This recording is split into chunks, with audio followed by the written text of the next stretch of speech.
Section 107 और वक्फ by user को अगर एक साथ पढ़ा जाए तो इससे लाखों वक्फ की प्रॉपर्टी पर कब्जा किया जाएगा। इसलिए ये बिल मुसलमान की भलाई का नहीं बल्कि उनके वजूद और विरासत को मिटाने का बिल है। ये वही सरकार है जिसने राम जन्मभूमि ट्रस्ट में ये लिख दिया कि जिला अधिकारी भी अगर होगा तो हिंदू होना चाहिए। कोई मुझे बताए कि वहाँ पर सेक्युलरिज्म का रस क्यों नहीं घोला गया।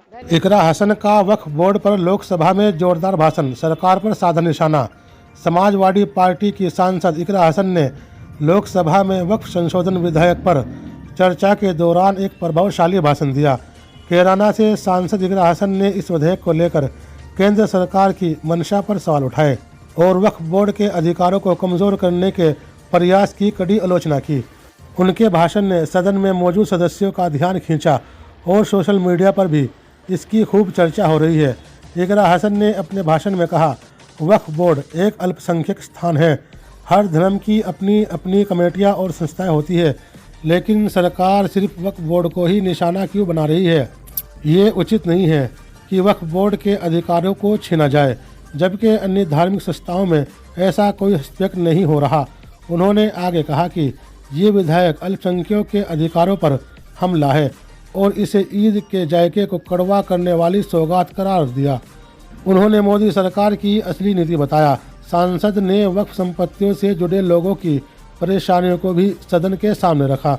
उन्होंने एक महिला की कहानी का जिक्र किया जो वक्फ प्रॉपर्टी में रहती है और उस विधेयक के प्रभाव से अनिश्चितता का सामना कर रही है। इकरा ने पूछा, क्या सरकार का मकसद गरीब मुसलमानों को और मुश्किल में डालना है? वक्फ बोर्ड की संपत्तियों का प्रबंधन और आपार्थिकता बढ़ाने के नाम पर उनके अधिकारों को कम करना कहां तक जायज़ है? उन्होंने ये भी आरोप लगाया कि सरकार का ये कदम संविधान में दिए गए मौलिक अधिकारों के खिलाफ है। इकरा ने कहा, अगर सरकार वाकई पारदर्शिता चाहती है तो सभी धार्मिक संस्थाओं के लिए एक समान नियम क्यों नहीं बनाना चाहती। सिर्फ वक्फ बोर्ड को चुनना साफ तौर पर भेदभाव को दर्शाता है। इकरा हसन के इस भाषण को विपक्षी दलों ने समर्थन दिया, वहीं सत्ता पक्ष के सदस्यों ने इसे राजनीति से प्रेरित बताया। भाषण के बाद सोशल मीडिया पर उनकी बातों को लेकर समर्थन और विरोध दोनों देखने को मिले। कुछ लोगों ने इसे अल्पसंख्यकों की आवाज़ उठाने वाला कदम माना तो कुछ ने इसे वोट बैंक की राजनीति का हिस्सा करार दिया। ये भाषण ऐसे समय में आया है जब वक्फ संशोधन विधेयक को लेकर देश भर में बहस छिड़ी हुई है।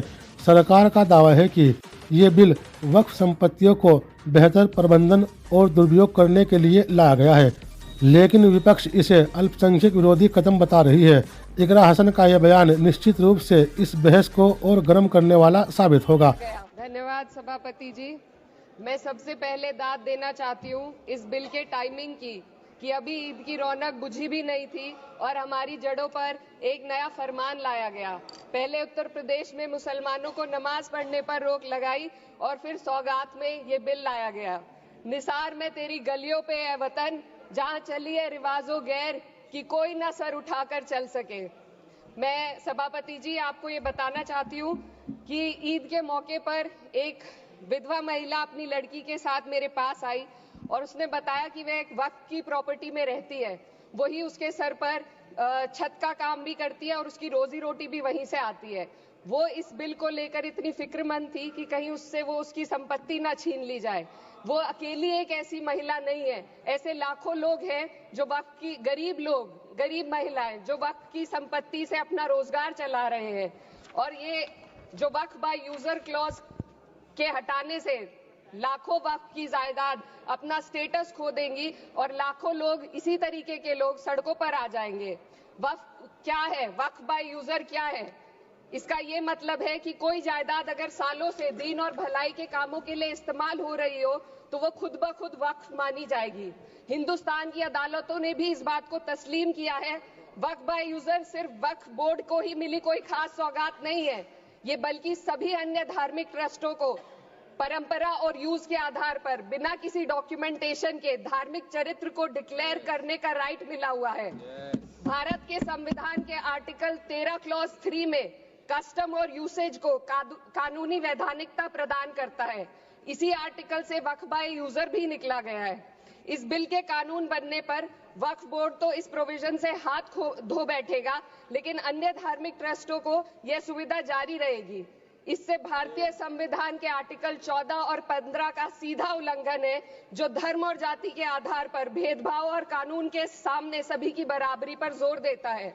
मैं इसके साथ ये भी कहना चाहती हूँ कि सत्ता के लोग जो एक दूसरे की पीठ थपथपा रहे हैं कि वक्फ बाय यूजर का जो अमेंडमेंट इन्होंने दिया उसको एक्सेप्ट कर लिया गया है, लेकिन इनकी शरारत यह है कि उसके साथ ही एक ऐसा प्रोवाइजो इसमें शामिल किया गया जिसके आधार पर यह कहा गया है कि अगर कोई भी वक्फ की संपत्ति विवादित हो तो वो अपना वक्फ स्टेटस खो देगी। तो जो अमेंडमेंट इन्होंने दिया है, जिसको एक्सेप्ट कर लिया गया है, उसका कोई मतलब नहीं है। ये इनकी नीयत है जो साफ जाहिर हो रही है। सोने पर सुहागा एक काम और किया है। सरकार ने वक्फ की कानून के सेक्शन 107 को हटाकर लिमिटेशन एक्ट में 12 साल तक ही किसी के खिलाफ अदालत में जाने का प्रोविजन है।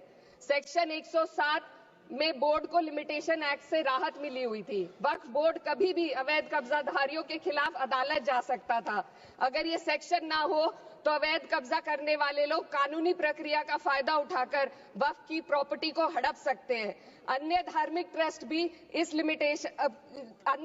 ट्रस्टों पर भी ये लिमिटेशन एक्ट लागू नहीं होती, तो फिर वक्फ बोर्ड के साथ ये सौतेला रवैया क्यों किया जा रहा है? धर्म को देखकर दोहरी नीति क्यों अपनाई जा रही है? सेक्शन 107 और वक्फ बाय यूजर को अगर एक साथ पढ़ा जाए तो इससे लाखों वक्फ की प्रॉपर्टी पर कब्जा किया जाएगा। इसलिए ये बिल मुसलमान की भलाई का नहीं बल्कि उनके वजूद और विरासत को मिटाने का बिल है। हिंदुस्तान में बहुत सारे धार्मिक ट्रस्ट हैं जिसमें उस खास मजहब के लोग शामिल होते हैं और उसका इंतजाम करते हैं, और ये बात समझ में आने वाली भी है क्योंकि जो व्यक्ति अपने मजहब के रीति रिवाज को जितना अच्छे से समझ सकता है, किसी अन्य मजहब का व्यक्ति नहीं समझ सकता। आर्टिकल 26 क्लॉज 2 के तहत धार्मिक संप्रदाय को अपने मजहबी इदारों के एडमिनिस्ट्रेशन का हक देता है, लेकिन वक्फ बोर्ड के बारे में इसको उल्टा किया जा। Sir 2 minute sir please 2 minutes.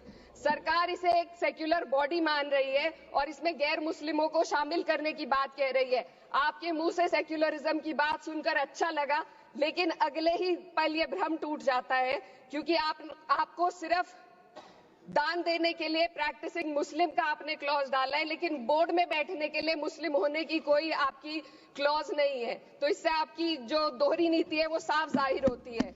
ये वही सरकार है जिसने राम जन्मभूमि ट्रस्ट में ये लिख दिया कि जिला अधिकारी भी अगर होगा तो हिंदू होना चाहिए। कोई मुझे बताए कि वहां पर सेक्युलरिज्म का रस क्यों नहीं घोला गया?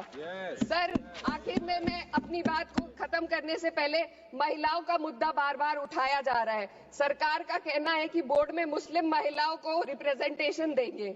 इस कानून से पहले भी मुस्लिम महिलाएं बोर्ड में मेंबर रह चुकी हैं और मिनिमम 2 का प्रोविजन था, उससे ज्यादा भी हो सकती थी।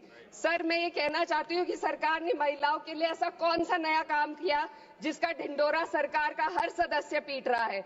इस बात की तायीद अगर आपकी तरफ से कोई मुस्लिम महिला करती तो हम उसका यकीन भी करते, लेकिन अफसोस आपकी इतनी लंबी कतार में एक भी मुस्लिम महिला नजर नहीं आती है।